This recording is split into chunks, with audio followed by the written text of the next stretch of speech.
Bismillahirrahmanirrahim. Assalamualaikum warahmatullahi wabarakatuh. Waalaikumsalam warahmatullahi wabarakatuh. Alhamdulillah hamdan katsiran thayyiban mubarakan fi. Alhamdulillahilladzi hadana li hadza wa ma kunna linahtadiya laula an hadana Allah. Asyhadu an la ilaha illallah wa asyhadu anna Muhammadan abduhu wa rasuluh. Allahumma salli ala Muhammad wa ala ali Muhammad kama sallaita ala Ibrahim wa ala ali Ibrahim wa barik ala Muhammad wa ala ali Muhammad kama barakta ala Ibrahim wa ala ali Ibrahim fil alamin innaka Hamidum Majid. Ibu-ibu yang semoga Allah merahmati kita semuanya, alhamdulillah. Seperti biasa, sebelum kita mulai acara ini, tadi sudah diawali dengan doa basmalah. Maka kemudian seperti biasa kita berdoa, berharap Allah memberikan pemahaman ilmu yang bermanfaat dan juga amal kita, amal yang diterima oleh Allah Subhanahu wa taala. Monggo. A'udzu billahi minasy syaithanir rajim. Bismillahirrahmanirrahim.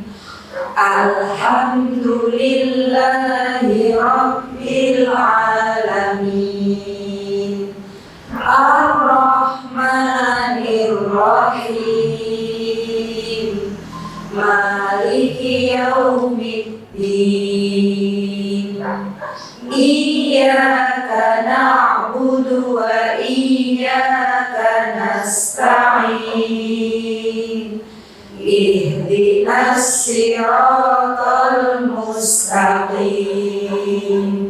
Siratal ladzina an'amta 'alaihim ghairil maghdubi 'alaihim waladdallin.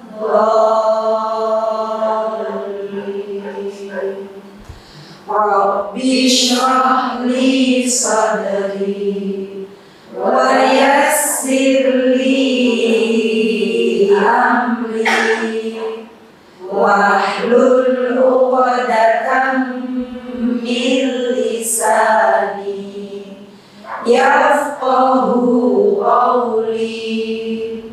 Rabbi zidni ilma warzuqni fahma. Allahumma inna nas'aluka ilman nafi'an wa rizqan thayyiban wa amalan mutaqabbalan.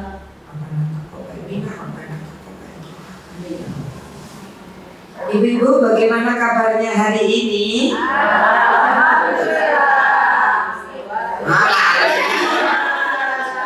Pasotnya lagi terus ini piye?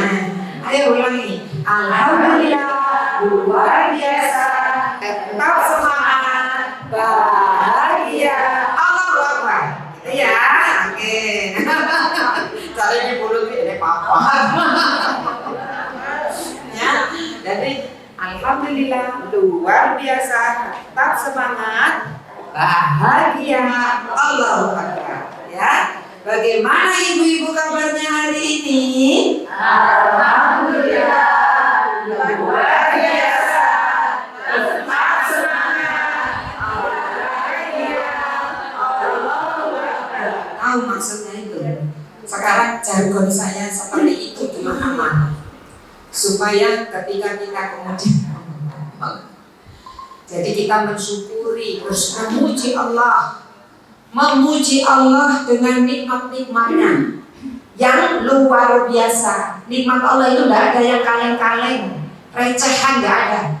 Nikmat yang Allah berikan kepada kita itu semuanya luar biasa. Jadi kita yakinkan bahwa nikmat Allah itu luar biasa. memuji Allah, alhamdulillah, meyakini bahwa nikmat Allah itu luar biasa, lalu kita harus menjalani kehidupan ini dengan tetap semangat.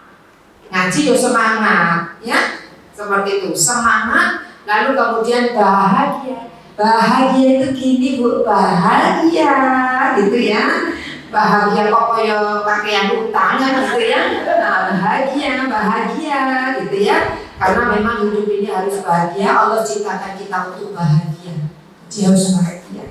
Dan kita besarkan Allah karena kita menjadi saat seperti ini karena Allah. Kita kecil dibesarkan oleh Allah karena Allah. Kita lemah dikuatkan karena Allah yang Maha Besar, ya. Dan kita tidak mampu dimampukan oleh Allah. Semuanya kita agungkan Allah dengan Allah Akbar, ya, Allah yang Maha Besar. Oke. Ibu-ibu yang semoga Allah merahmati kita semuanya. Alhamdulillah pada pagi hari ini kembali kita akan, kemarin sudah tarhib Ramadan, sekarang ditambah lagi, ya. Mudah-mudahan dengan persiapan yang cukup matang ini, sehingga kita bisa masuk ke dalam bulan Ramadan itu dengan sukses, kualitas Ramadan yang terbaik seperti itu. Masih ingat enggak kemarin bagaimana kemudian kita harus menyambut Ramadan? Masih ingat enggak? Ayo, let's open book your name. Apa kalau the friend your name? Kalau the friend, kok dia apa lagi? Apa Bu kemarin? Berdoa, terus gembira, terus terus ini jadi untuk pertanyaan lo dulu dia. Apa sing jawab bisa untuk door prize kan gitu. Terus apa lagi? Target, terus terus bersihkan hati.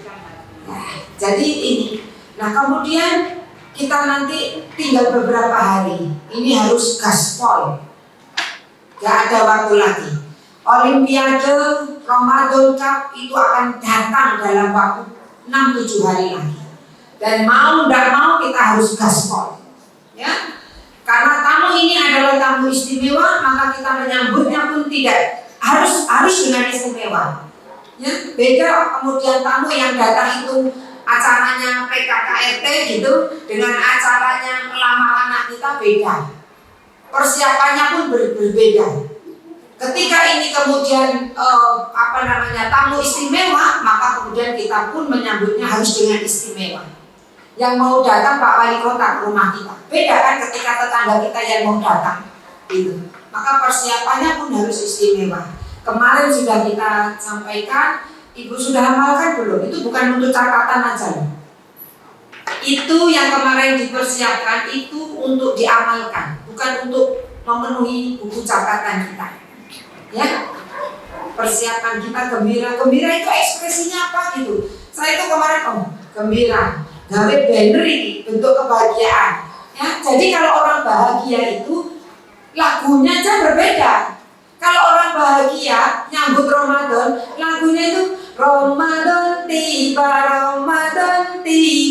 marhaban ya Ramadan, marhaban ya Ramadan. Senang aja tak. Bukan gini, ini lagu orang yang kaget kan ini. Tiba-tiba Ramadan, tiba-tiba. Nah ini jenenge mau kaget tanpa persiapan. Ya, jadi seperti itu. Nah, orang sholat isya gak pulang, apa kok bisa meneng ae taraweh. Hah? Sesuk poso kok. Nah, ini kan lagunya tiba-tiba Ramadan gitu ya. Lagunya orang seneng itu nyambutnya itu ya bahagia. Ayo undang, seperti kita nyambut tamu istimewa sampai di mana ya? Gitu. Ketendi. Ya. Sudah sampai mana kan gitu.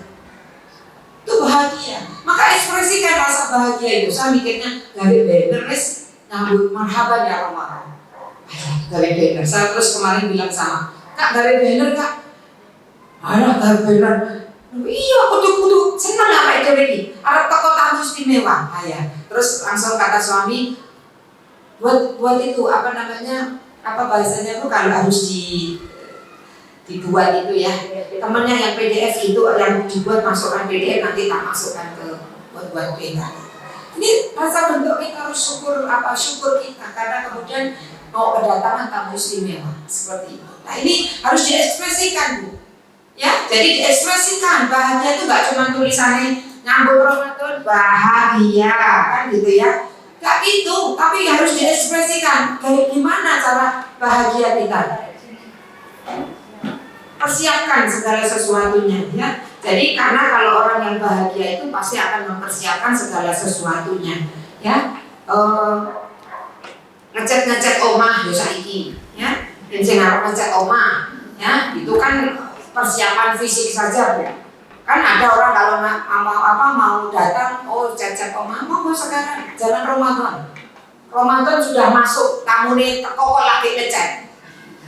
Bahasanya kan begitu. Wong tamune teko kok lagi ngecat, kok tamune ya piye? Enek tukang, enek andang ning dindi kan gitu. Artinya seperti itu. Ramadan sudah datang, persiapan ruhiyah kita sudah matang. Ya, ibadah sudah oke. Oh, aku latihan maca Quran. Sedina wis entuk 1 juz setengah. Agar kita kemudian tidak gagal Ramadan kita. Agar Ramadan kita tidak sia-sia. Maka nanti ini saya akan menyampaikan bagaimana agar Ramadan kita berkualitas. Kalau kemarin sambutan menyambut kita persiapkan ini, ya, yang namanya yang pertama itu ketika ibadah kita akan agar ibadah kita berkualitas, itu yang pertama itu semangat. Kemarin itu semangat, sungguh-sungguh. Semangat itu diekspresikan dengan bergembira. Aduh, dibayangin saat-saat tarawih, saat-saat berbuka, aduh senangnya gitu ya. Saat berbagi berbuka dengan orang lain, berbagi makanan untuk berbuka orang lain. Bayangkan kayak gitu senangnya gitu. Nah ini ekspresi kegembiraan. Ya menunggu-nunggu lalu mempersiapkan diri kita. Nah persiapannya kemarin yang saya sampaikan, ya yang saya sampaikan itu. Jadi hatinya harus dipersiapkan, dibersihkan, ya tidak boleh ada dongkol. Kemarin saya menyampaikan ya Bu ya, bahwa ketika ada orang yang hatinya masih ada ganjalan dengan orang lain, ada pres permusuhan, maka pahalanya itu tidak sampai terangkat di atas kepala kita, tidak nyampe di atas kepala kita pahalanya. Itu memang dalilnya itu tentang sholat Bu. 3 golongan yang tidak akan diangkat, tidak akan sampai pahalanya di atas kepalanya. Berarti tidak nyampe di atas kepalanya aja tidak nyampe. Apalagi ke langit, apalagi ke Allah gitu. Jadi dalilnya 3 golongan yang tidak akan sampai pahala sholatnya itu sampai di atas kepalanya, tidak akan sampai. Siapa mereka itu? Imam yang dia seorang imam yang tidak disukai oleh makmumnya. Ada imam, makmumnya itu gak suka semuanya, karena bukan karena ketidaksenangan pribadi ya, tetapi karena secara syar'i mungkin dia buruk perangainya gitu.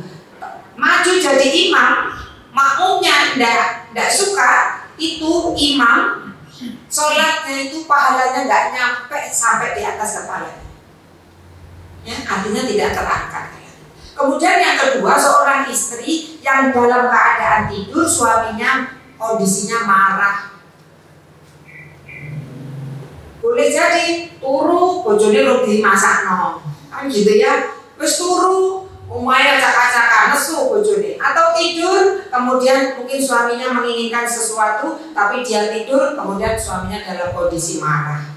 Maka perempuan ini, istri ini, pahala sholatnya tidak akan terangkat, meski hanya di atas kepalanya. Yang ketiga, seorang sesama muslim yang hatinya itu masih ada ganjalan, musuh agak ada pres, agak jauh, ya, ada hasad, ada dengki, itu nggak akan terangkat. Dikuatkan lagi dengan hadis yang lain. Setiap hari Senin dan Kamis amalan itu diangkat ke langit. Ya, makanya Rasulullah puasa di hari Senin dan Kamis, karena amalan itu diangkat pada 2 hari ini. Ya, ditambah kalau Senin itu Rasulullah karena lahir pada hari Senin itu ya, bersyukur atas kelahirannya. Kemudian Rasulullah ini ketika amalan diangkat dalam kondisi berpuasa.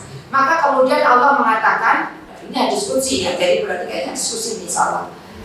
Jangan kau angkat amalan seseorang yang melakukan amalan pada hari itu ketika dia masih ada ganjalan, musuhan, hatinya itu tidak enak dengan saudaranya yang lain. Jadi ketika masih ada musuhan sama orang lain, gak enak hatinya gitu ya, ada iri, gak dengki, maka kemudian Allah suruh nahan.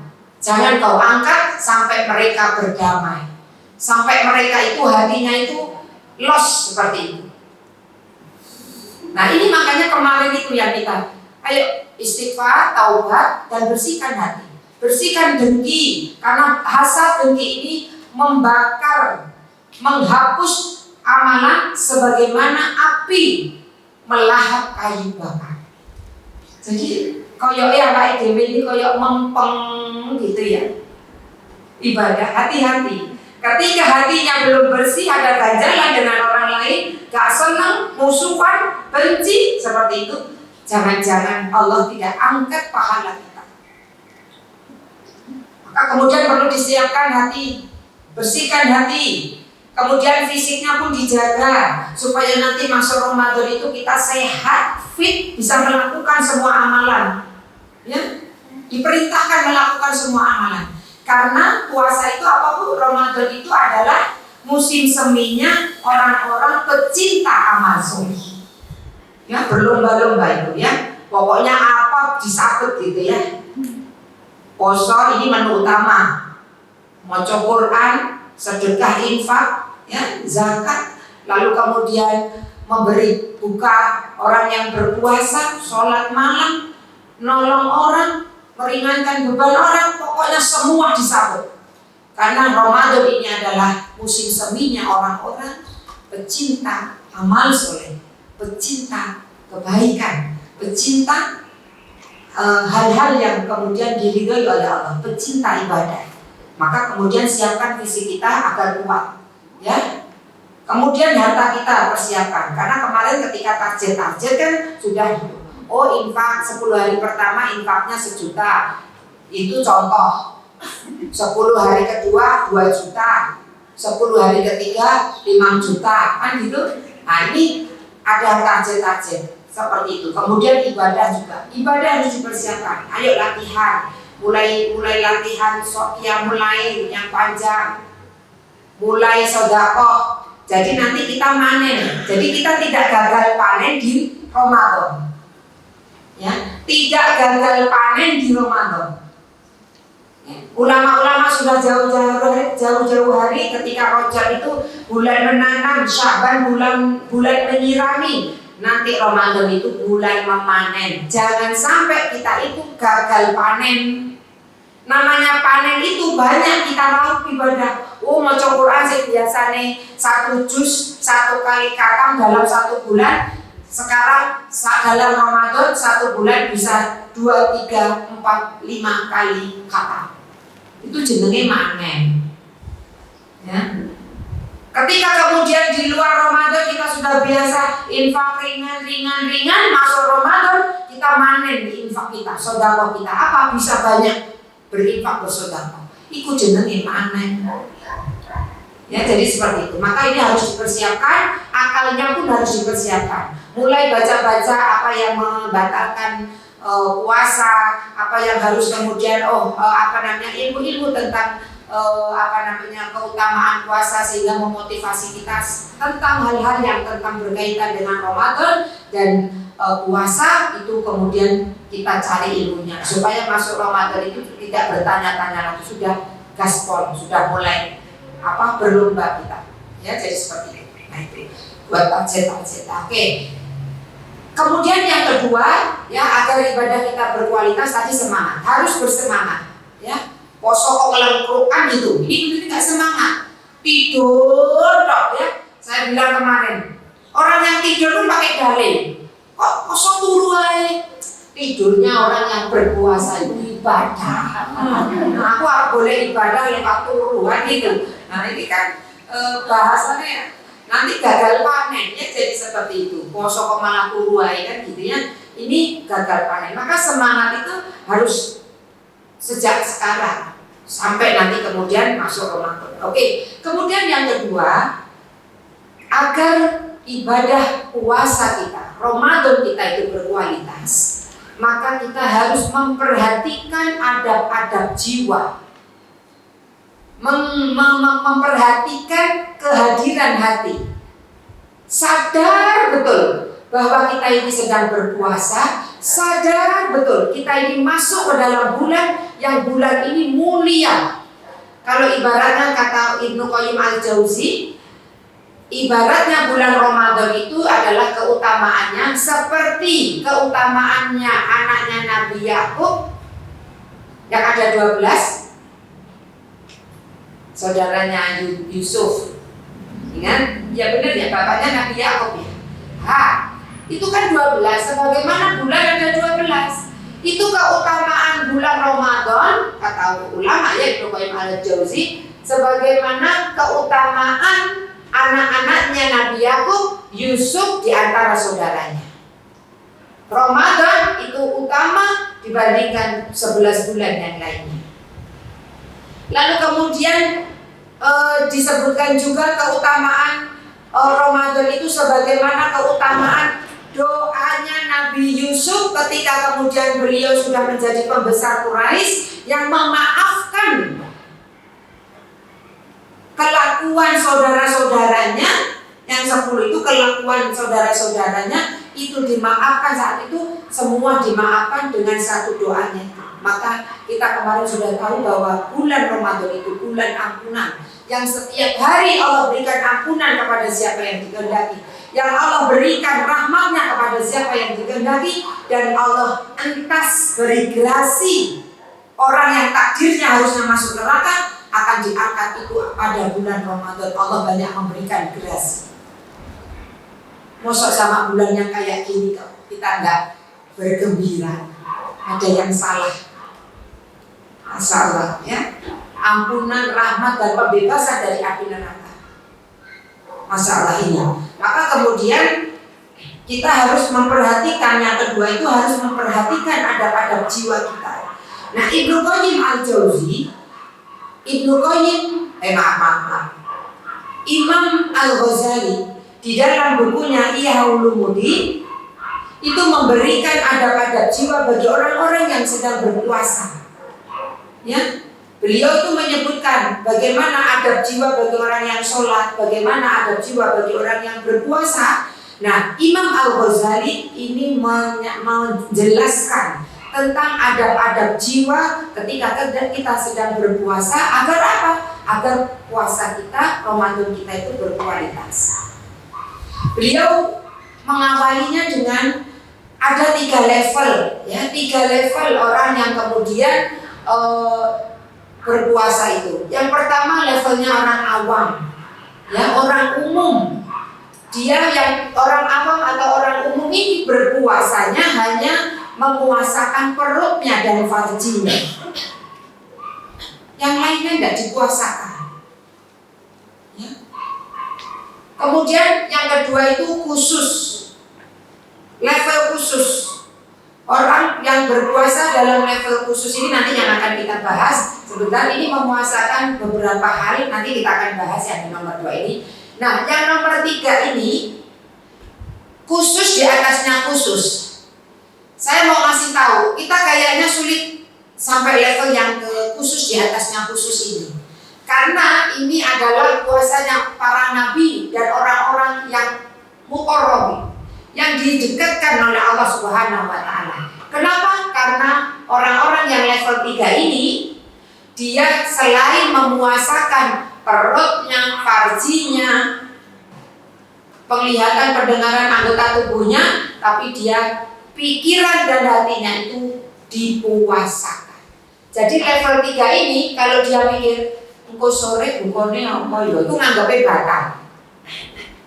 Nah, kita kan nggak banget kan, kita kadang harus ngusul dino-dino itu baru sini masak apa, waduh enak nih, ya sahur masak apa gitu.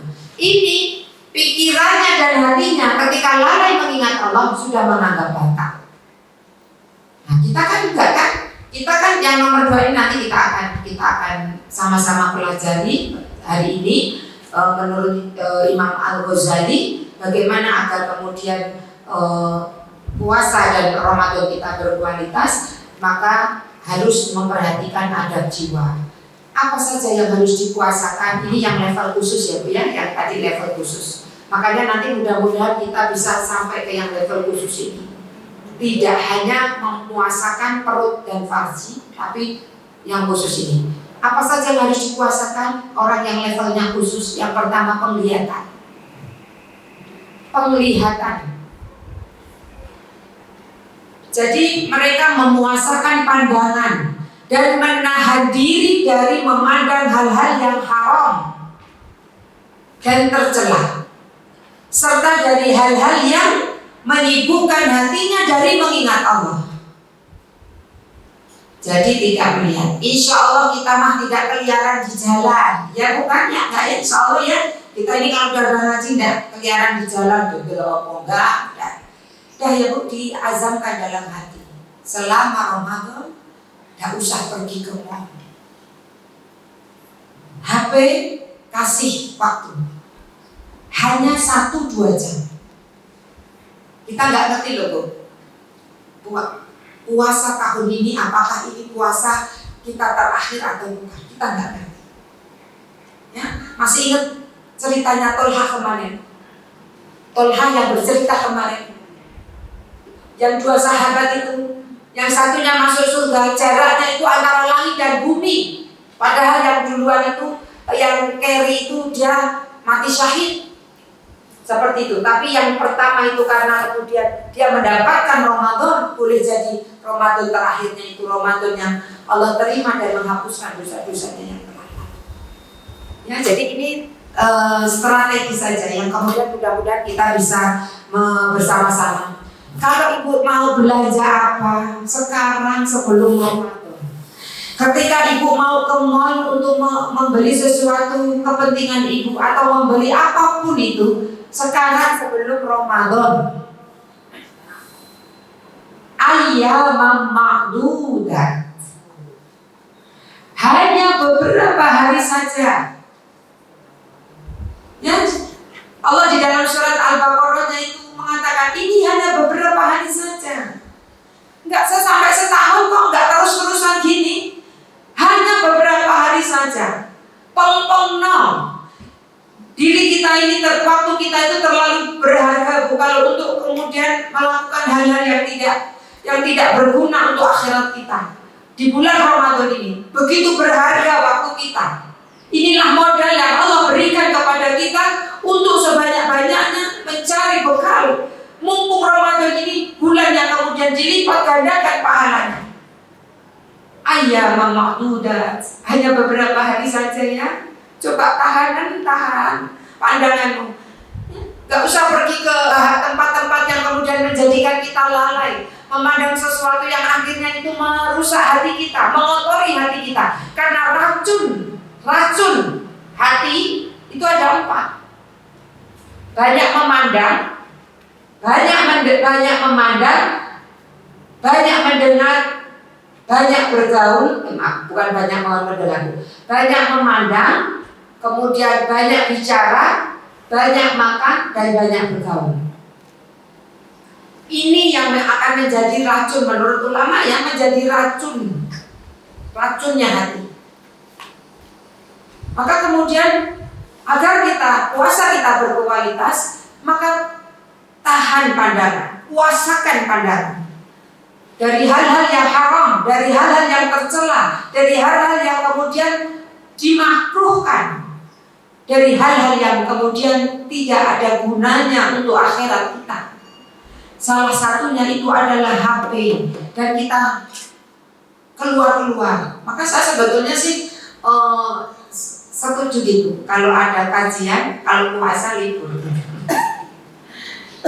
Karena saya biasa libulin gitu ya setiap hari lah. Untuk saya sendiri tuh kan nggak ada waktu gitu. Kalau misalkan Ramadan pun masih harus keluar juga gitu. Ulama itu ada punya kajian Bu, ketika masuk Ramadan kajiannya itu dijadikan kajian Quran. Ya, jadi seperti itu. Artinya Quran khusus baca Quran, kaji Quran gitu ya. Jadi seperti itu. Ya, kalau saya ya, tapi ada juga karena ini juga kan pahala ibadah seperti itu. Oke ya, puasakan. HP itu juga ya Bu ya. Saya kemarin juga sampaikan kepada taklim yang lain. Saya bilang, HP dikasih waktu Bu 1-2 jam. Bilang ke orang-orang, kalau mau apa, waktu saya membuka HP itu jam 9 sampai jam 10 atau jam berapa itu sempatnya. Selain itu saya tidak pegang HP, mohon maaf kalau nanti nggak segera dijawab. Karena saya waktu buka HP saya itu antara jam 9, jam 10 atau terserah itu jam berapa. Misalkan jam 1 siang sampai jam 3, kasih 1-2 jam untuk balas WA, untuk koordinasi apa, kasih waktu. Karena kalau tidak itu menghabiskan waktu kita tanpa kita sadari. Ya. Kecuali HP-nya itu untuk dengarkan sehari semalam murotal atau sehari semalam ceramah, gak masalah. Tapi kalau untuk lihat, balas WA, apa itu kasih waktu 1 jam atau 2 jam. Setelah itu ibu tidak balas di waktu itu. Kalau nggak diginikan belah. Ya, kita akan tertipu nanti. Setan itu lebih pintar dari kita. Kita akan tertipu gitu. Oh iya, ini kan penting juga. Oh iya balas, kita balas. Telung jam, petang jam nggak proses. Ya, maka puasakan pandangan karena banyak kita melihat HP sekarang itu. Di situ ada macam-macam, pokoknya ada apa aja. Nggak harus keluar sekarang berbuat dosa itu. Di dalam kamar itu bisa berbuat dosa. Oke, yang pertama itu karena kata Rasulullah bersabda, pandangan adalah panah beracun dari panah-panah iblis. Barang siapa meninggalkannya karena Allah, maka Allah Azza wa Jalla akan memberikan keimanan yang kenikmatannya bisa ia rasakan dalam hatinya. Ibu, kalau kita tidak memuasakan mata kita, kemarin saya sudah sampaikan, ketika kita tidak memuasakan pandangan kita melihat sesuatu kemaksiatan, maka itu akan menjadikan kita itu terhindar dari melakukan ketaatan. Karena dosa itu menjadikan orang terhalang melakukan ketaatan, atau dosa itu akan menjadikan orang tidak bisa menikmati amal, tidak bisa menikmati ibadahnya. Sholat dan pengen cepat rampung, maca Quran dan pengen cepat selesai. Ya, jadi seperti itu. Jadi dosa kemaksiatan akan menghalangi seseorang itu melakukan ketaatan. Maka pandangan ini adalah panah-panah beracun dari iblis, yang mana kemudian ketika kita bisa meninggalkannya, maka Allah akan memberikan kepada kita kenikmatan bisa merasakan dalam hatinya ibadah kita itu.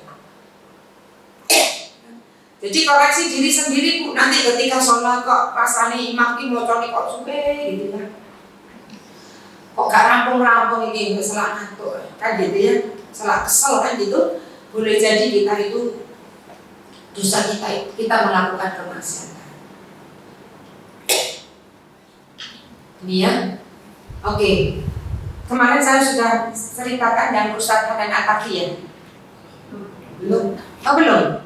Nah, Ustadz Hanan Ataki pernah bercerita ketika beliau kan lulusan Mesir ya, di Al-Azhar. Suatu hari itu dia ketika puasa itu pengen pindah-pindah gitu, melihat kayak kita lah, kayak sini safari masjid gitu. Oh di sini, oh enak di sini kalau sholat tarawih gitu kan. Ustadz Hanan Ataki itu dikasih tahu teman-teman, ini di sini loh masjid para hufaz, masjidnya para hufaz, penghafal Quran. Oh iya, kita kata mikirnya Ustadz Hanan Ataki itu, oh iya paling ya 1 juz 2 juz. Ternyata berapa juz? 10 juz. Semalam 10 juz. Mulai habis isya berakhir menjelang mau sahur. Ya, 10 juz bayangkan Bu.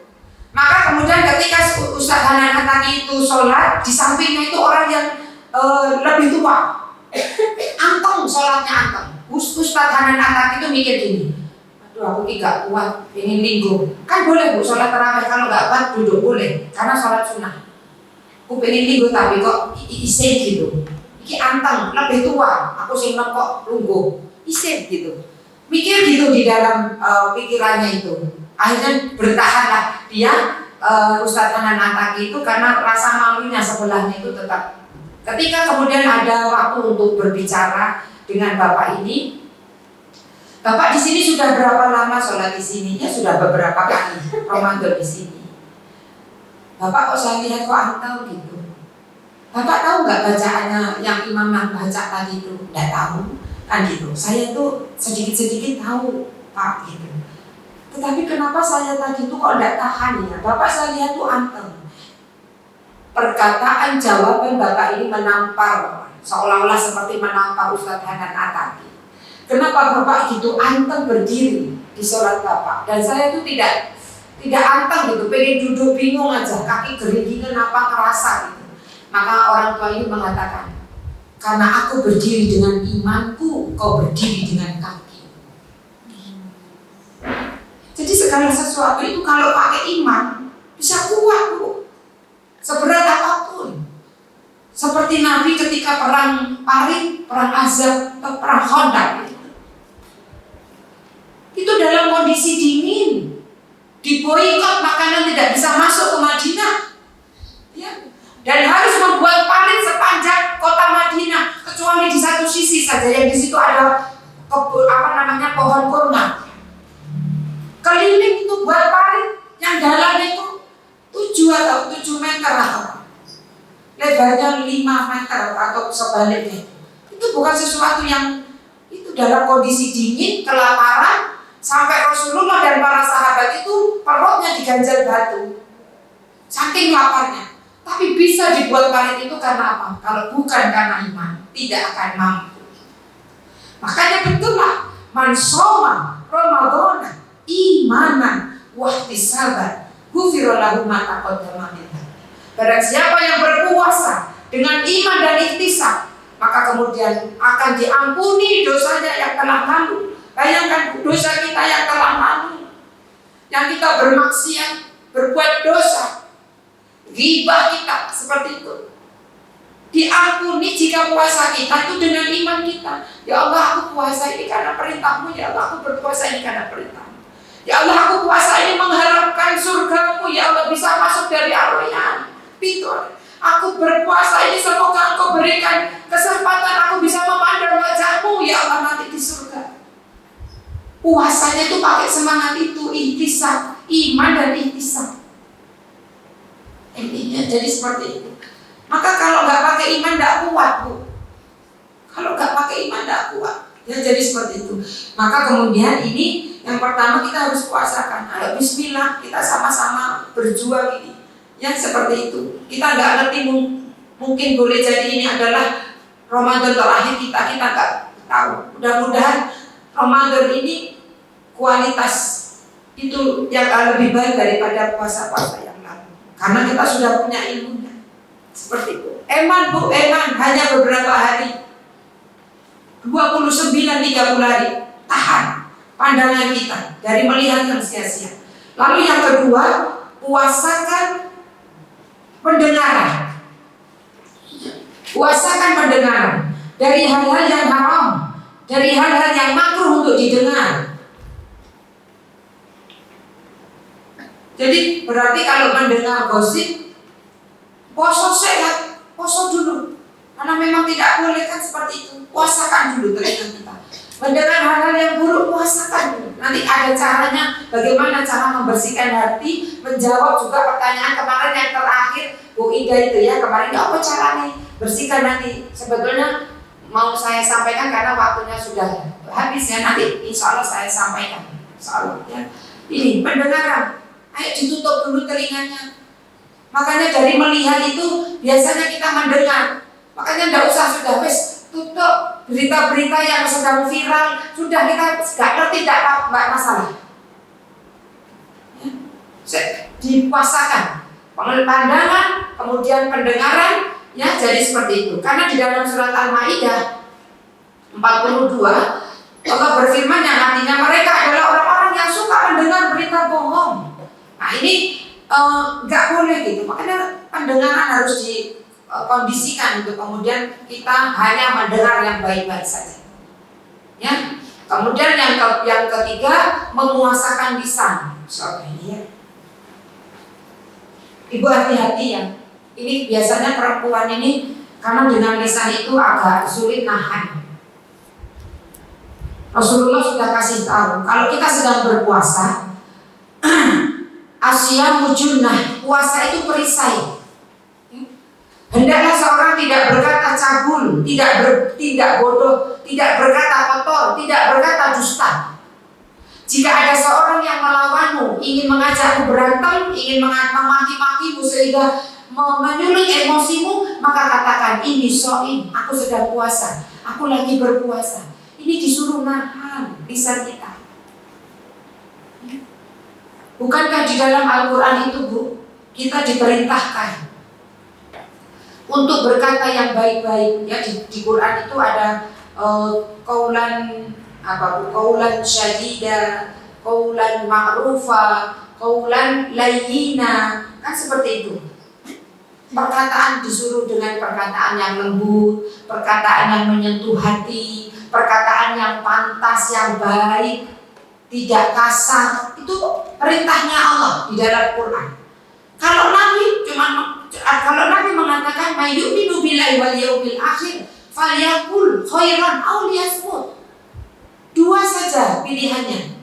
Kalau kamu bisa berkata baik, katakan. Jangan diam. Karena kalau kita bisa berkata baik kok diam, seperti setan yang bisu. Karena setan itu nggak pernah bisa ngomong yang baik-baik. Setan itu godanya dengan sesuatu yang buruk, ngajak-ngajak keburukan. Jadi kalau kita manusia kok bisa ngomong apa? Le sholato, le ngaji, ayo ke masjid. Kok bisa ngomong gitu? Kok dia males wis. Angel lah. Tuturan ini sangen. Ibu nggak mau ngomong. Itu seperti setan yang bisu. Pilihannya cuma dua. Ibu bisa berkata baik, bicaralah, berkatalah. Kalau nggak bisa berkata baik, diam. Kalau di dalam pikiran ibu, kok ibu kayak marah gitu ya, kalau anak lihat anaknya itu kok mangkel, seperti pengen mengelis gitu ya, anggota ragunan itu pengen dili semuanya, pengen diomong, maka diam. Gitu ya, jadi seperti itu. Ini memuasakan lisan. Bahkan ketika ada orang bikin marah, kita disuruh katakan, ini shaim, aku sedang berpuasa. Sampai ini shaim 3 kali Rasulullah nyuruh kita ngomong gitu. Jangan berkata, ini lagi kosong, ini lagi kosong. Ayo jago lisan. Karena jangan-jangan nanti kita nggak dapat apa-apa. Ujiannya kalau yang masih punya anak-anak kecil ya, kayak saya masih punya anak kecil, ujiannya itu nanti kadang ya di anak punya kan gitu ya, nadanya pakai nada do tinggi, lanya la tinggi seperti itu. Tapi ini ya puasa lisan. Tahan. Ingat Bu, ingat ketika nanti Ramadan masuk Ramadan, Ibu kemudian ada hal-hal yang pengen. Ini juga bagi saya ini untuk pengingat. Istighfar saja, zikir, astagfirullah. Dikandani isih mlayu tawaf gitu ya, kandani tawaf musyawarah ya, kelilingan gitu ya, musyawarah kamar mandi, neng dapur, neng kamar ya tawafan gitu ya. Bar tawaf dikandani ya sholat, sa'i, birawi gitu ya. Nah itu sa'i. Untung nggak lempar jumroh, kan gitu ya. Nggak lagi apa-apa gitu. Maka kemudian astagfirullah. 3 kali dikatakan astagfirullahaladzim gitu ya. Dikatakan. Jadi mantap karena 3 kali 4 kali jadi ini berdetak gitu ya. Tetap astagfirullahaladzim gitu ya.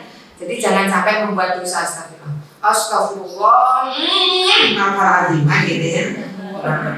Yang bingung malaikat ini jajannya tak catat tapi apa elemenya gitu ya. Nah, ini guyonan saya, bingung malaikat ya. Jadi seperti itu. Oke, jadi ini maka kemudian di sana saja. Kita nanti sama-sama latihan. Puasa Ramadan kita hari ini, bulan tahun ini harus Ramadan yang berkualitas ya. Agar kita dosa kita dihapus. Celaka kata Rasulullah, celaka, kebangetan, rugi orang yang disampaikan pada bulan Ramadan, orang yang sampai masuk ke dalam bulan Ramadan, tetapi keluar Ramadan dosa-dosanya tidak terampuni. Rugi orang itu. Kenapa? Karena Allah sudah telah berikan fasilitas-fasilitas, Allah berikan keutamaan-keutamaan, Allah berikan ampunannya setiap hari. Kok tidak bisa kemudian kita menjadikan dosa kita diampuni? Maka rugi kata Rasulullah. Barang siapa terhalang dari kebaikan pada bulan Ramadan untuk melakukan ketaatan, maka dia telah terhalang dari sebuah kebaikan. Jangan sampai kita terhalang ya. Saya ketika kemudian ada sebuah kajian gitu ya dari Ustadz dari Libya ya. Beliaunya mengadakan kajian di sebuah masjid. Saya tidak bisa hadir karena waktu. Saya tidak bisa. Ketika saya melewati masjid itu sedang mengadakan kajian, karena saya paham ketika kita terhalang dari kebaikan, maka Allah menjauhkan kita dari kebaikan. Maka ketika saya ngantar anak sekolah, dulu masih kecil anaknya ngantar sekolah, lewat itu saya nangis. Ya Allah, apakah Engkau ingin menjauhkanku dari kebaikan? Karena aku tidak bisa masuk di dalam lingkaran kebaikan itu. Aku gak bisa ikut kajian. Apakah Engkau akan menghalangiku dari kebaikan? Karena aku terhalang dari melakukan kebaikan itu. Setiap berapa kali gitu. Masya Allah, mungkin Allah mengabulkan doa saya. Diganti bu jamnya itu karena suatu hal apa nggak tahu, itu kajian itu diganti jamnya di mana saya bisa mengikuti. Jadi kalau kita jujur, maka Allah akan sempurnakan apa yang menjadi keinginan kita.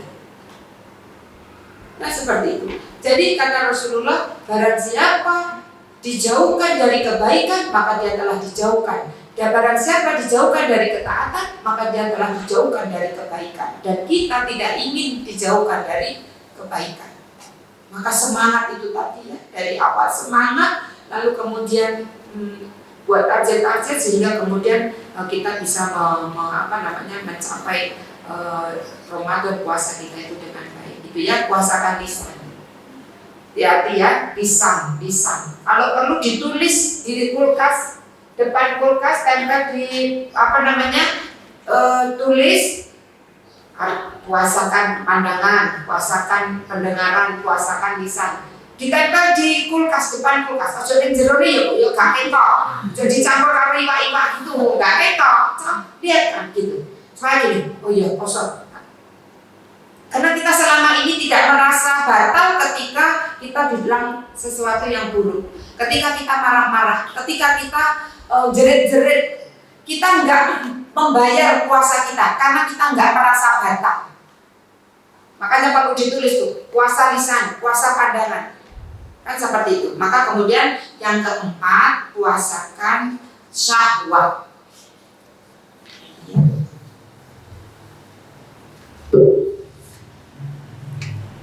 Syahwat kita harus kita puasakan dari keinginan yang berlebihan, dari konsumsi yang berlebihan. Meskipun dalam itu masih dalam batas kehalalan, masih halal, masih dibolehkan. Tetapi kita harus tahan syahwat kita. Kenapa? Karena puasa itu pada hakikatnya itu adalah mengendalikan hawa nafsu. Hawa nafsu itu syahwat inilah kendaraannya setan. Syahwat itu bisa dikendalikan, bisa dihentikan, bisa diminimalkan itu dengan makan dan minum. Itu kita disuruh puasa itu. Makanya kemudian kenapa kita harus mengendalikan syahwat kita? Karena inilah kendaraan setan bisa masuk ke dalam diri kita ini karena syahwat itu. Makanya setan-setan itu terbelenggu. Kenapa? Karena jalannya itu ditutup. Jalan masuknya itu ditutup. Makanya coba bayangkan, kalau kita tutup semuanya, pandangan, kita puasa, pendengaran, itu setan mau masuk itu udah gak bisa. Karena apa? Semuanya dipuasakan. Syahwat inilah yang kemudian harus kita kendalikan. Jangan sampai nanti maghrib, ketika kemudian ibu sudah boleh makan, boleh minum, seperti itu, ibu lost doll. Kan itu kan seolah-olah seperti ini. Ketika siang ditutup portalnya, gak bisa lepu ke setan, kan gitu ya. Gak bisa, tak tutup, kan gitu.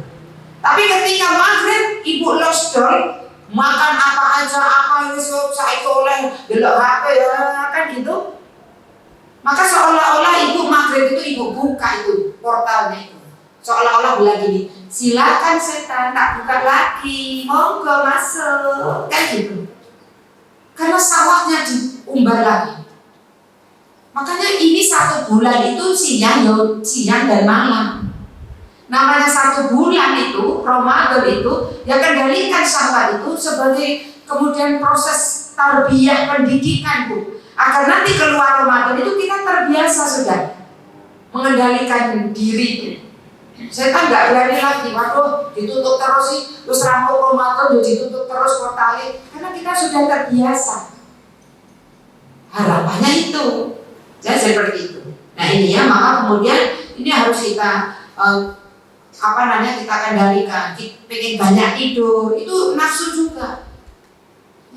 Pengen leha-leha, masa waktu 13 jam puasa, 10 jam itu dengar apa ya? Kan poso ya lemas kan gitu, sia-sia nanti ya. Oke, kemudian yang ketiga, yang terakhir, memperteguh pilar-pilar ibadah dalam hatinya. Ini masih tadi itu berkaitan dengan memuasakan pandangan itu menurut Imam Al-Ghazali ya. Jadi memperteguh pilar ibadah dalam hatinya, yaitu apa? Roja, khauf, mahabbah. Jadi ketika kita berpuasa, 3 ini harus ada, ya, mahabbah, khauf, roja. Orang kalau melakukan sesuatu karena mahabbah, karena cinta, semuanya jadi ringan. Ada seorang ulama Bu, ini anaknya yang bercerita, ayahku ketika selama bulan Ramadan itu tidak akan tidur sebelum membaca Al-Quran itu separuh dari Al-Quran. Berarti 2 hari khatam. Para Masya Allah, salafus soleh, orang-orang soleh dulu luar biasa dalam mengisi Ramadan itu. Ya, makanya kemarin itu ada tahajud baca Quran. Ya, Masya Allah, kemarin kan disampaikan ya Bu ya, bagaimana kemudian Utsman bin Affan, ya, Imam Asy-Syafi'i 60 kali khatam Quran. Jadi sehari itu khatam 2 kali. Mengisinya seperti itu. Dihabiskannya itu dengan ibadah-ibadah. Ya, seperti itu. Nah, orang kalau ibadahnya itu dengan cinta, mahabbah, semuanya jadi ringan. Oke. Jadi ini poin luar biasa yang ini. Jadi dalam beribadah kita harus landasan kita itu mahabbah. Ya Allah, kan aku ingin masuk surgamu, aku ingin terbebas dari neraka-Mu ya Allah. Aku lakukan ini agar aku kemudian mendapatkan ridho-Mu ya Allah, agar bisa masuk surga dari Ar-Rayyan, pintu Ar-Rayyan. Ketika itu yang menjadi motivasi kita, Allah surganya Allah, seperti itu, maka semuanya akan menjadi ringan. Mahabbah. Khauf, takut. Ini juga ketika kita ibadah, takutlah jangan-jangan ibadah kita ini, puasa kita nggak diterima oleh Allah. Karena takut ibadahnya tidak diterima, maka dia akan terus memperbaiki diri.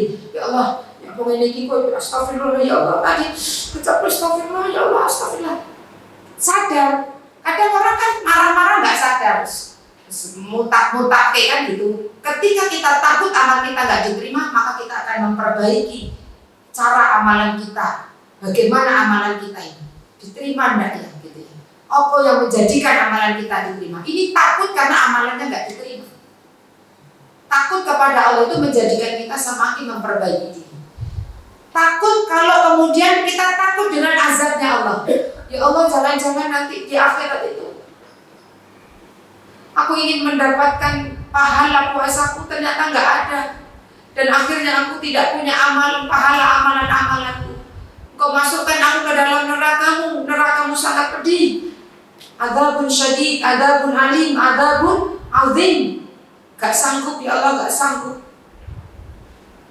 Siksa paling rendah saja ketika pakai alasnya neraka mendidih otak kita. Makanya ini cara untuk kemudian agar ibadah kita berkualitas itu takut sama. Kemudian takut saat menghadap Allah, amalan kita itu belum cukup. Maka ketika puasa ini, Allah, amalanku dek ini kok ini kan gitu ya. Maka dia akan terus kemudian ketika takut ketika menghadap Allah amalannya belum cukup, maka dia akan memperbanyak semangat untuk beramal, melakukan amal. Kuat-kuatkan badannya. Cuman beberapa hari kata Allah. Ngerti ya, jadi seperti itu. Nah ini. Kemudian harap ya, roja harap ini juga akan memotivasi kita untuk kemudian semangat untuk beramal. Motivasi surga hadirkan. Motivasi keutamaan Ramadan dan orang-orang yang berpuasa itu hadirkan. Supaya kita tersemangati, termotivasi. Ya. Oh ya Allah, orang yang berpuasa itu doanya enggak engkau tolak. Kita banyak nanti berdoa di dalam bulan Ramadan itu. Seperti itu, ya. Nah, ini Ibu. Jadi menurut Imam Al-Ghazali menghadirkan hati itu penting. Dan ini proses menghadirkan hati adab jiwa dalam berpuasa. Lalu berikutnya agar ibadah kita itu khusyuk benar seperti itu. Tadi semangat, kemudian menghadirkan hati dengan adab-adab jiwanya. Kemudian yang berikutnya adalah merasa diawasi oleh Allah Subhanahu wa Ta'ala. Kita harus hadirkan musyahadah, seolah-olah kita melihat Allah. Dan kalaupun kita tidak melihat Allah, pastikan bahwa Allah muraqabah, selalu mengawasi kita. Ketika kita dalam beribadah, kita hadirkan rasa ini, ihsan ya, jadi ini level ihsan. Jadi seperti itu, seolah-olah kita melihat Allah. Jadi ketika kita berpuasa, Allah itu melihat puasa kita. Ayo tak gelap. Orang kalau dilihat, ya, ada seorang yang sedang ada seorang murid kepada syekhnya, "Syekh, aku semalam baca Quran bisa dapat 10 juz kalau tidak salah." Wah, hebat, Masya Allah, kan gitu. Teruskan ya, nanti malam baca lagi. Tapi ya, ketika kau baca, hadirkan seolah-olah aku berada di depanmu. Itu bisa cuma 1 juz. Gak bisa 10 juz. Saya cuma bisa 1 juz. Oh ya, bagus. Nanti malam ulangi lagi ya baca Qurannya. Tapi hadirkan seolah-olah Rasulullah ada di hadapanmu. Rasulullah sedang melihatmu. Itu gak bisa sampai 1 juz. Ya, disebutkan itu cuma berapa ya? Mungkin surat Al-Fatihah saja bisa. Oh iya, oke. Nanti malam ulangi lagi ya. Hadirkan seolah-olah Allah ada di hadapanmu. Itu Al-Fatihah gak selesai. Jadi ketika kita beribadah, lalu kita menghadirkan bahwa Allah mengawasi, ada CCTV yang terus mengawasi kita. CCTV-nya Allah itu luar biasa. Allah mengawasi kita. Maka kita akan lebih berhati-hati dalam bertindak dan berbuat, dalam berkata, dalam berpikir, karena Allah itu tahu apa yang kita pikirkan, apa yang kita detikkan dalam hati itu tahu. Akan kita hati-hati dengan ketika ada stress gitu ya, iri atau dengki atau marah kok koyok gitu, kosok-kosok kepaten dalam. Allah tahu apa yang kita detikkan. Pikiran kita juga kemana-mana Allah tahu. Ya Allah, kau lihat langsung seperti itu. Jadi ketika kita menginginkan ibadah kita itu ibadah yang berkualitas, yang baik, hadirkan Allah selalu mengawasi kita. Entah itu kita sedang dimanapun, Allah hadir mengawasi kita. Maka ini insya Allah akan menjadikan ibadah-ibadah kita, termasuk puasa kita di bulan Ramadan, itu akan menjadi ibadah yang berkualitas. Karena apa? Akan melahirkan rasa takut. Ya? Musyahadah, muraqabah itu akan menghadirkan kita itu nanti takut. Nah, takut itu takut yang tadi itu yang saya sampaikan tadi itu. Takut amalan nggak diterima, takut kemudian nanti kita menghadap Allah belum cukup amalnya, takut ketika ketika amalnya nggak diterima, takut azab Allah. Ya, jadi seperti itu. Ini hadirkan muraqabah, hadirkan Allah selalu mengawasi kita. Jadi seperti itu. Nah ini. Kemudian yang kelima, berapa? 4 ya? 4. Ini yang terakhir. Agar ibadah kita bisa khusyuk, bisa ibadahnya benar, baik, berkualitas, maka jadikan seolah-olah ibadah kita ini adalah ibadah terakhir kita. Aku gak bisa masuk Ramadan lagi, kan gitu. Ini seolah-olah ini adalah ibadah terakhir kita. Bagaimana orang kalau kemudian ini itu ibadahnya terakhir dan dia mati gitu, besok mati gitu, maka dia akan memaksimalkan ibadahnya. Ada tahu ceritanya Ferdi Budiman ya? Apa? Bener ya? Ferdi Budiman ya? Ferry. Itulah, saya lupa. Saya baca sekilas. Bayangkan itu ketika sudah ada jadwal eksekusi mati. Dia sehari itu bisa 7 juz ya, kalau nggak salah ya dia. Jadi menjelang eksekusi matinya ini sudah dijadwal ini kematiannya. Bayangkan, karena kasus narkoba dia sudah merusak banyak pemuda. Dia sudah menyebarkan narkoba. Tetapi Allah ingin berkehendak lain, Bu. Karena ini kena hadis ini, Bu. Makanya kita jangan nyantai ya. Jangan merasa nyaman. Ada orang yang melakukan selama hidupnya amalan ahli surga. Antara surga dan dia tinggal sejengkal saja. Dekat sudah. Karena dia melakukan amalan ahli surga. Kalau mati kita bilangnya gini, surga ini amalan tok sing dilakukan. Tapi takdir Allah berkata lain. Sebelum kematiannya dia melakukan amalan ahli neraka, masuklah dia ke dalam neraka. Kita ini sudah kita bangun kita ini. Ngaji, pergi ke pengajian, puasa, sholat. Tetapi kita tidak tahu takdir kita itu nanti bagaimana di akhir kehidupan kita. Makanya kita penting untuk berdoa istiqomah sampai husnul khotimah. Karena kita tidak tahu nanti tempat kita di mana. Nah ini siapa tadi Ferdi Budiman tadi itu dia melakukan amalan ahli neraka bahasanya begitu. Antara dia dan neraka itu tinggal dekat saja. Tetapi takdir Allah berkata lain. Sebelum kematiannya dia melakukan amalan ahli surga, dia tobat. tobat, menyesal.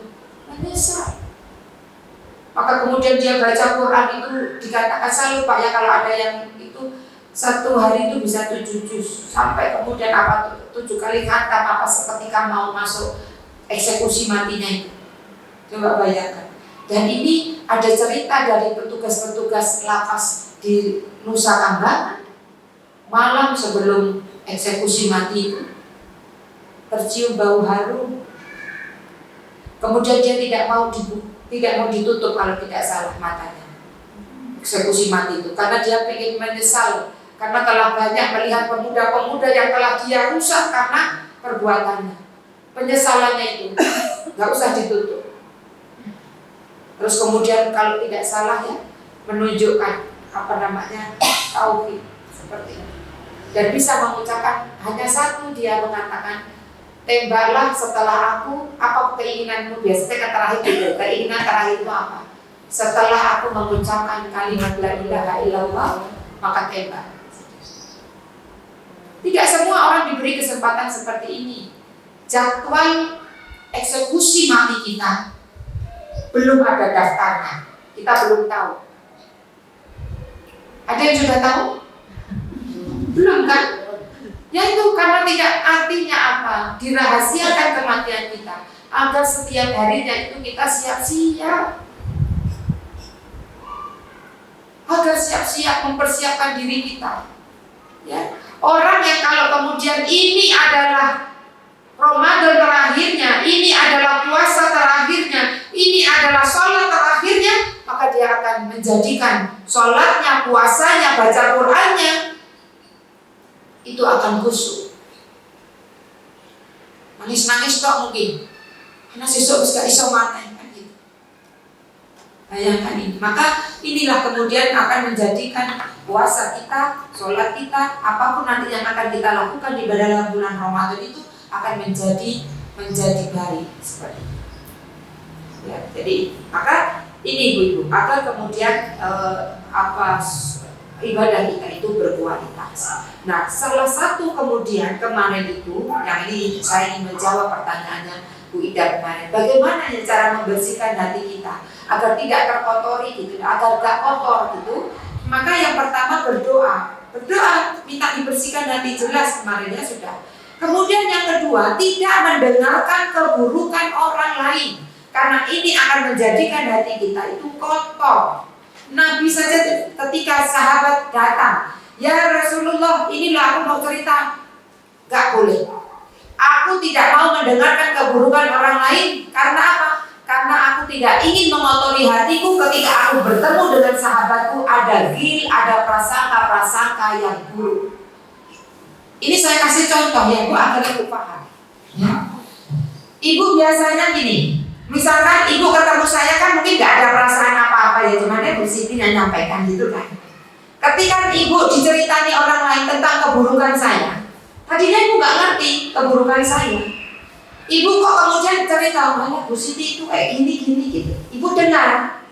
Ketika saya datang, ibu mesti sudah gak seperti biasanya. Yang biasanya, Bu Siti, misalkan gitu, nanti ini tidak tak kira ya HP kan gitu, mesti ada gitu. Padahal kita nggak ngerti keburukannya, tapi karena diceritakan orang lain masuk ke telinga ibu, maka ibu ketika ketemu orang yang diceritakan keburukannya itu pasti ibu akan gini, guyurnya nggak ngaget ya gitu, akan berbeda.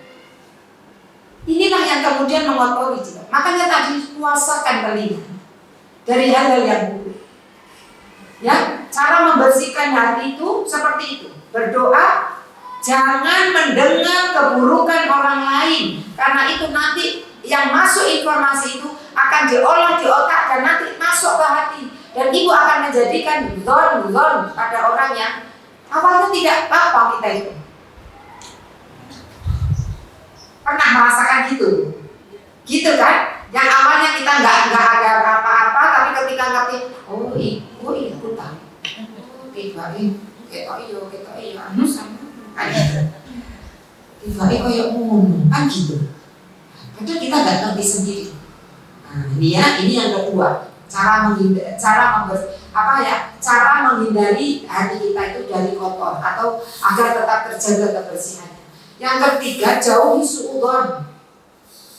Berikan 1000 alasan kepada saudara kita ketika saudara kita itu menyakiti kita atau melakukan sesuatu yang mungkin tidak mengenakan kita. Beri 1000 alasan. Udzur. Berikan 1000 udzur. Ya, bahasanya itu banyak alasan. Oh, kenapa ya kok dia ketemu aku gak? Oh, mungkin gak karena gak tahu. Setane wujudnya menungso. Ngerti delok kowe kok Bu.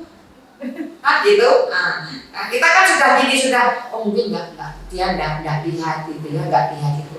Oh, delok itu. Terus kita bilang gini. Oh, mungkin dia urusannya terlalu berat sehingga sampai ketoke delok tapi pandangannya itu kemana-mana. Koyoke delok apa dhewe tapi pikirannya itu kemana-mana. Masa apa sih kan gitu. Kan setan Saitoni rojim ini ya, jadi seperti itu wujudnya menungso minal jinnati wa masini ya katanya gitu. Orang-orang maka kita berikan alasan 1000 alasan untuk kemudian membenarkan saudara kita. Agar apa? Agar tidak ada zon di dalam diri kita. Ya, ini bukan perkara mudah. Ya. Kemudian yang keempat, menyebarkan salam. Loh, kok bisa menyebarkan salam bisa menjadikan hati ini jadi baik? Karena begini Bu hadisnya Rasulullah. Rasulullah bersabda di hadis riwayat Muslim, kalian tidak akan masuk surga sampai kalian beriman. Coba bayangkan. Jadi kita semua ini gak akan masuk surga loh Bu, kalau tidak ada iman. Jadi syaratnya masuk surga itu ada iman. Jadi kalian tidak akan masuk surga sampai kalian beriman. Terus kata Rasulullah, kalian itu tidak disebut beriman kecuali kalian saling mencintai, saling berkasih sayang, saling mencintai. Jadi kita kalau menyatakan diri kita beriman, kok masih ada dongkol, masih ada sebel, masih ada ganjelan ke orang lain, kata Rasulullah tidak disebut beriman sampai kalian itu saling mencintai. Nah, makanya itu tadi hubungannya nggak akan diterima dianggap pahala itu kalau hatinya itu masih nggak suka sama orang lain. Itu kemudian kata Rasulullah, maukah aku tunjukkan sesuatu yang bisa menjadikan kalian saling mencintai? Kata Rasulullah, afsus salam bainakum. Tebarkan salam di antara kalian. Karena salam ini doa. Ibu kalau bilangnya gini ya, ibu kayak bilang ini, wis tak maafkan aku Siti, tak maafkan. Tak maafkan ya kamu tak maafkan. Tapi kalau masih bilang gini, wis tak maafkan deh, wis tak maafkan, tapi aku gak gelem delok wajahnya ning ngarepe gak gelem. Ini berarti maafannya itu gimana? Nah, jadi kita harus uji apakah memaafkan kita itu sudah pure memaafkan. Itu bisa diuji dengan apa? Satu, dengan salam. Kalau ketemu mau gak kita mengucapkan salam, assalamualaikum. Padahal ini orang yang bikin kita mangkal yang kita ampun, ya, sudah menyakiti kita, mengkhianati kita. Ibu bilang memaafkan itu hanya hiasan bibir saja atau sampai di hati itu bisa kita cek, kita uji dengan ucapan salam ketika ketemu dia. Satu. Kedua, berikan hadiah. Rakatene Gusti rakatene ya. Wis aku iki wis sama aku wis syukur-syukur iku kan gitu ya. Terlalu menyakitkan bagi saya. Kok ngei hadiah pisan. Nah itu caranya. Biar kita itu hati kita itu masih ada enggak rasa itu kepada seseorang itu, kasih hadiah. Cara kuncinya gitu. Yang ketiga, doa. Sanggup tidak mendoakan kebaikan bagi orang itu. Ini, jadi seperti itu. Dan Rasulullah mengatakan seperti itu. Mengatakan afsus salam atau kemudian berikan makan untuk saling berikan hadiah, saling memberikan hadiah supaya muncul rasa cinta, saling mencintai itu. Nah, itu hadiah. Terus doakan. Ada seorang yang bercerita disakiti suaminya gitu ya, ditinggal suaminya, nikah lagi, meninggalkan anak kecil, sampai kemudian nggak bawa apa-apa gitu ya. Sekarang alhamdulillah sudah itu bagus gitu ya. Terus bilang ini, saya itu sudah memaafkan Bu Siti, tapi kok berat ya untuk mendoakan. Coba Bu didoakan, saya bilang. Coba doakan, belajar doakan kebaikan supaya hidupnya baik. Sekarang hidupnya sorok Bu Siti kan gitu. Ya, ya saya bilang memang Allah itu nggak sabi Bu. Ya gitu. Artinya dia dengar katanya hidupnya sorok karena udah apa mungkin itu. Tapi ya makanya saya bilang doakan Ibu, doakan dia sadar, doakan dapat hidayah, doakan kembali ke jalan yang benar. Ibu sekarang kan alhamdulillah dalam kehidupan kajian, ngerti ilmu, udah baik, bisa ngurus anak 3 sampai besar-besar. Itu karena pertolongan Allah. Dan kita pengen mantan suami kita pun juga seperti itu. Ya, jadi artinya dia mendapatkan hidayah kebaikan seperti itu.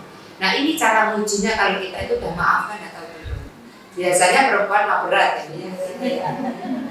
Iya benar ya. Perempuan mah kalau disakiti itu tahu betul dia disakiti di mana, tahun berapa, bulan apa, hari apa, jam berapa. Aku ketika disakiti pakai baju apa gitu.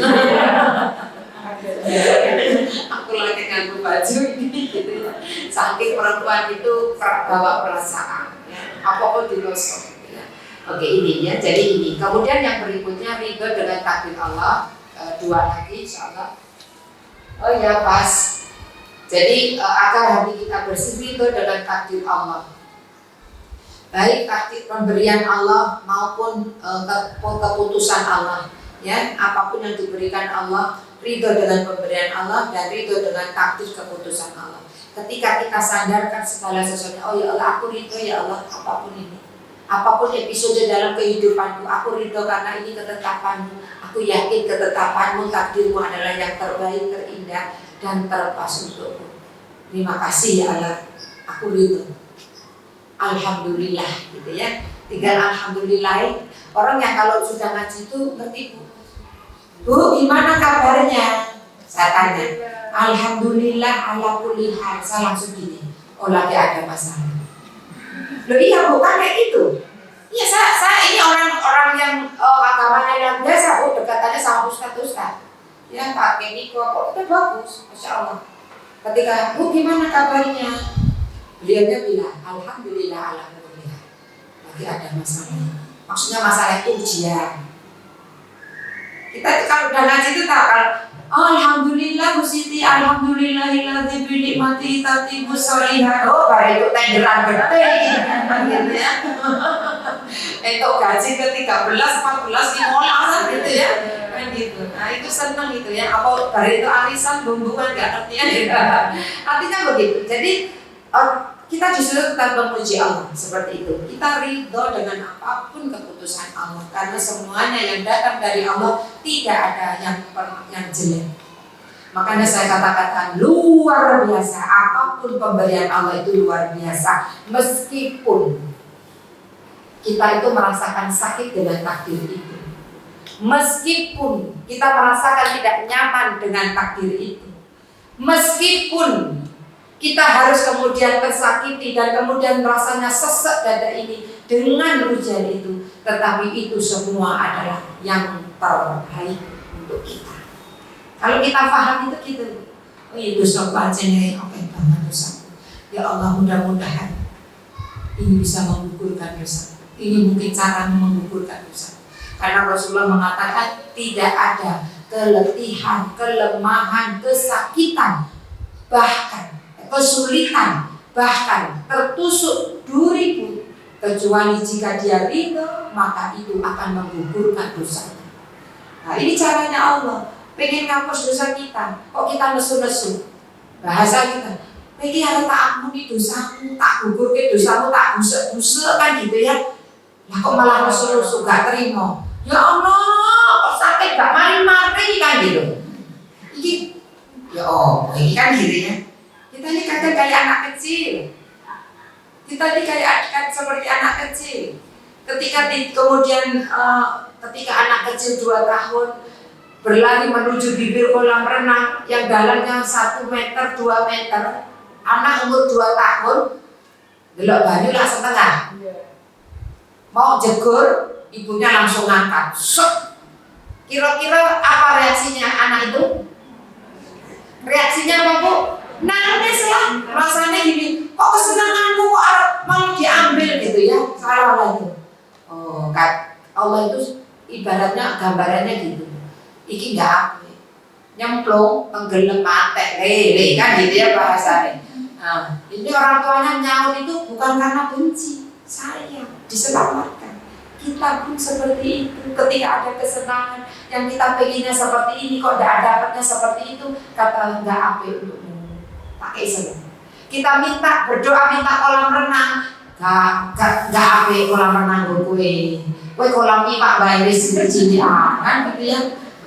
Loh karena kita kan tidak tahu, mungkin hari ini suami kita ini sukses. Kata Allah, gak apa untukmu. Istrinya kan, ayo yang gawe kolam renang kan gitu. Misalkan, senang banget ya kalau punya kolam renang di rumah itu ya. Bayangkan saya itu senang banget itu. Saya punya kolam renang Bu, tapi cilik. Tiga kolam di Pak Bay ya itu jadi.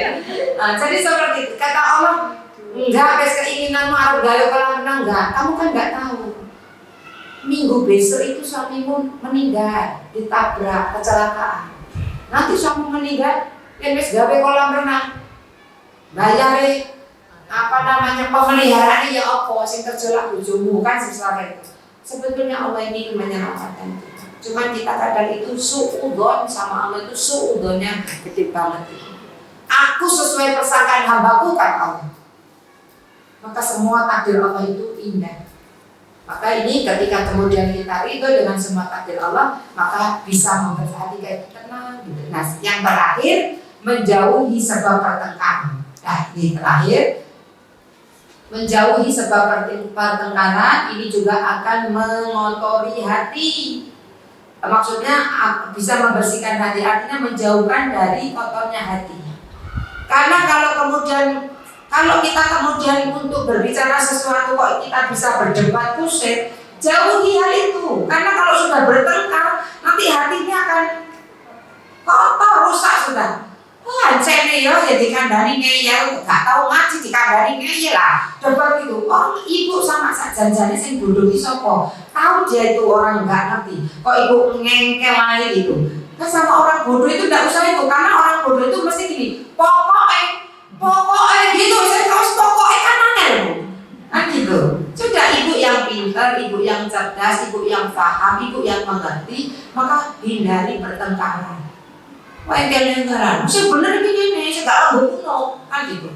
Saya juga nganggo kuno, saya bener kan gitu. Engkel-engkelan, ya sampai kemudian pisah, kan? Masjidnya pisah kan gitu. Malah wong beda mazhab aja kaya beda agama. Kan gitu. Sudah wis pokoknya lakum dinukum waliyadin. Bahasanya itu apa sih kamu yang kamu yakini ya dengan itu ya monggo. Karena kunut benar, gak kunut benar. Sing gak benar itu gak sholat subuh kan gitu. Sudah nanti Allah yang kemudian akan mengasih. Ojo nanti dua-duanya benar. Diwas engkel-engkelan, eyel-eyelan, musuh-musuhan, saling membenci, saling menyalahkan, merasa benar sendiri, malah dosa. Kita merasa benar sendiri. Salah. Tiba di hadapan Allah, ini benar gak apa-apa, ini benar gak apa-apa misalkan. Nanti sampai akhirat. Karena ada dalilnya sendiri-sendiri. Sudah yakini dengan apa yang menjadi keyakinan kita, tidak usah kemudian menyalahkan. Kalau ibu mau mengasih tahu dengan cara yang asal, seperti itu ya. Mungkin ini yang bisa saya sampaikan. Mudah-mudahan bisa menjadi bekal kita bersama untuk masuk ke dalam bulan Ramadan dan Ramadan yang berkualitas. Mudah-mudahan Allah terima amalan kita nanti di bulan Ramadan dan Allah sampaikan kita masuk kepada bulan Ramadan. Amin ya rabbal alamin. Ada yang ingin ditanyakan? Tidak ada ya? Karena sudah menunggu tali kasihnya. Tali asih. Ya ada yang bertanya? Nggak ada? Nggak ada ya? Oh iya, monggo Bu.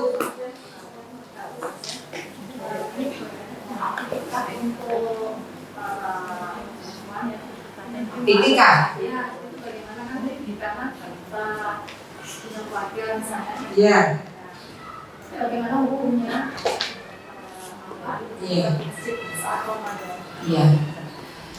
Jadi iktikaf itu memang yang dianjurkan ya Bu ya oleh Rasulullah seperti itu. Rasulullah pun mencontohkan bahkan di akhir kehidupannya beliau tidak ada 10 hari tapi 20 hari seperti itu.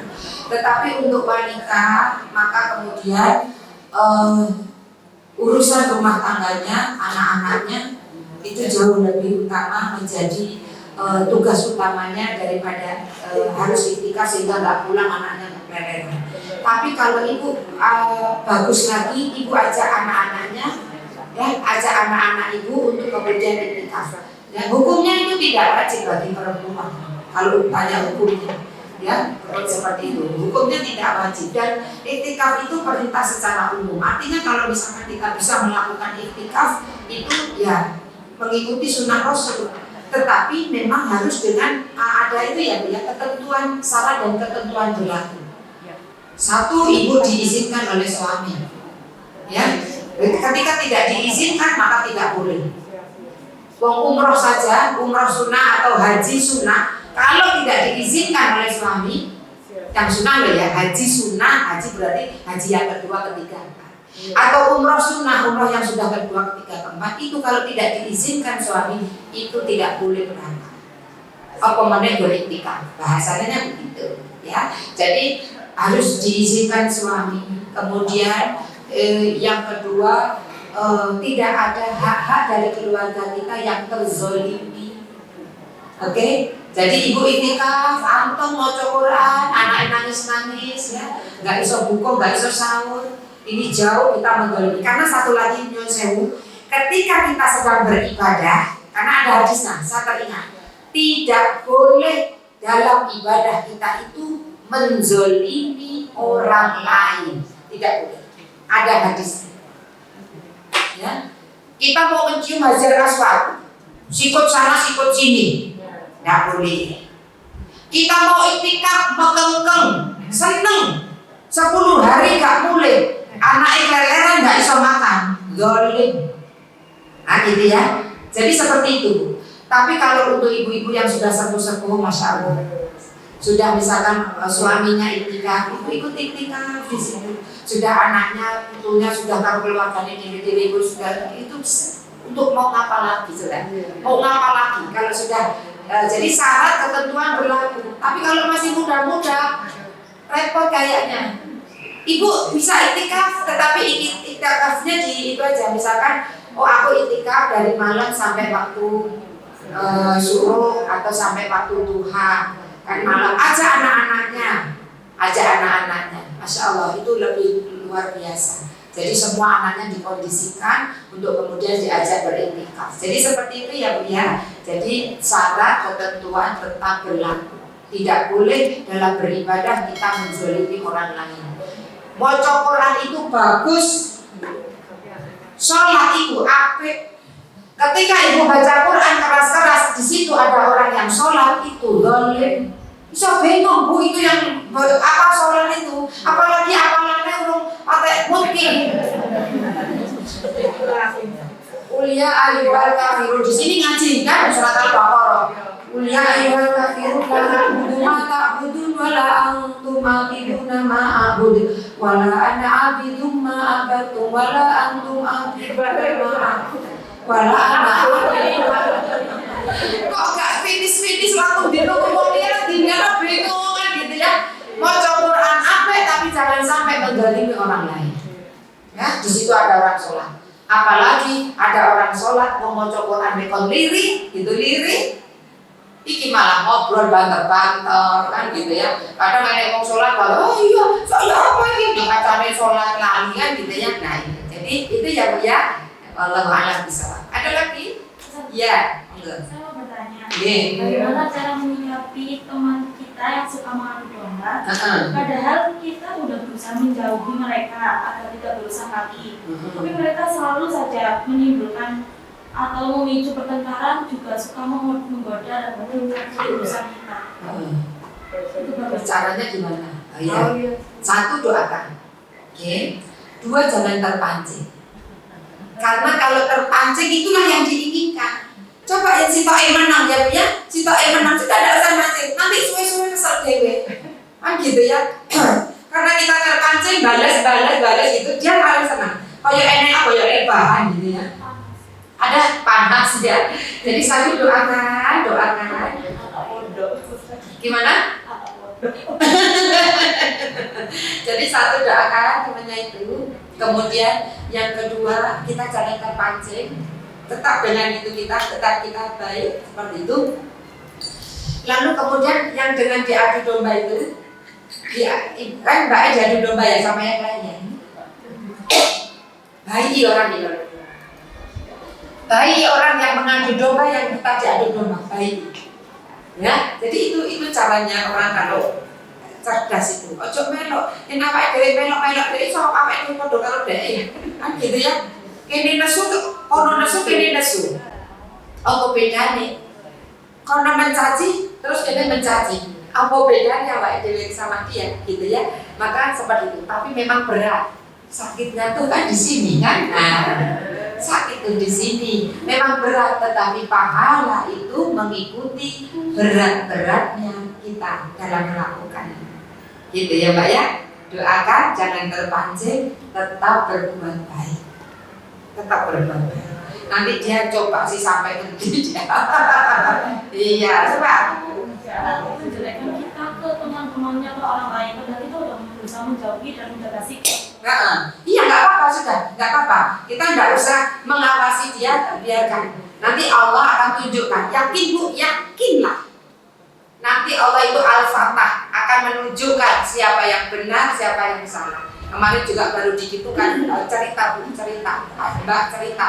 Ada itu yang cerita, aku ini kayak gini, Bu Siti gini. Sudah saya bilang doakan ya Bu, tak bilang ayo. Nah tadi materinya doakan, tetap berbuat baik, kirimi hadiah,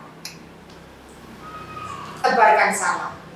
Itu saya kemarin sampaikan juga gitu. Karena memang posisinya itu kayak dizolimi, dianya itu dizolimi, dielek-elek gitu ya, kayak gitu ya, jangan terpancing ya, karena masih muda biasanya akan terpancing. Wallahu a'lam bishawab. Ada lagi? Oh iya satu. Okay.